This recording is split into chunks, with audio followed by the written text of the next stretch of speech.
তুই ধরাইস নে। জানি তোর সাথে আমি ধরিয়ে পারবো না রে।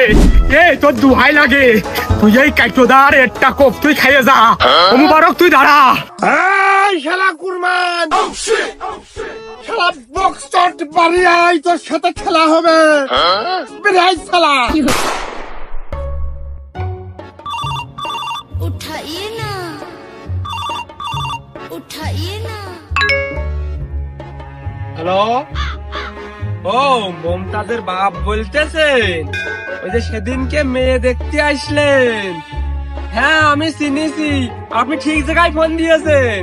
আমি সেই কুরবানি। হ্যাঁ ৬০ জন মাঝযাত্রী আসবেন? না এ হয় না, এ যে যুগ, গোশের গায়ে হাত দেওয়ার মতো নেই। তারপরে দই দাম অনেক উপরে। আচ্ছা, তার সাথে ডাল আছে, চর্বি ডাল হবে, খাসি আছে, ডিম আছে, এই সবটার দাম অনেক। ১৫ জোড়াইছে না কম কম হয়ে গেল। ও মমতাজের বাপ, খালি আর ২ জন আপনি বেশি নিয়ে আসবেন, যান। কবে বিয়ে? এবার সেনকে গোশ ভাত রানবি নি?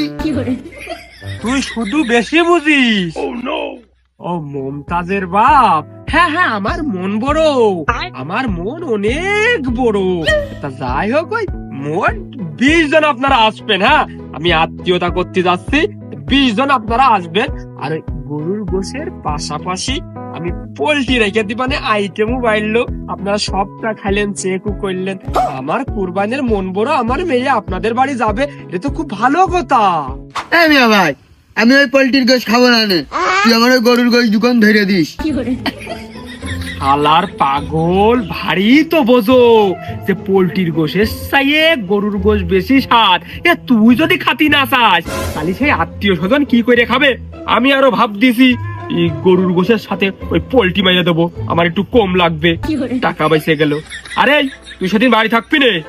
তোর আমি থালে সাইড দিয়ে ভাত দিয়ে মাঠের কুনায় বসিয়ে থবো, সারাদিন ওনে থাকবি, কুটুম সারিয়ে চলে গেলি, তারপর তুই বাড়ি আসবি।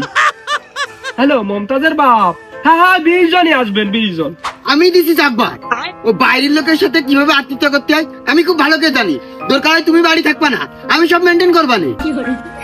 ওগো মমতাজের বাপ, আমি আর ৫টা মিনিট পরে ফোন দিচ্ছি, আমি না একটু মহা বিপদে পড়েছি। কি কলি? কি কলি? তুই যদি বাড়ি থাকিস তাহলে ওই বিয়ে আর হবে না রে, এত মহা বিপদ। তুই মাঠে থাক। আমার ভাস্তির বিয়েতে আমি থাকবো না, তো তুমি থাকবা। আমার ভাস্তির বিয়েতে আমি সাক্ষী দেবো,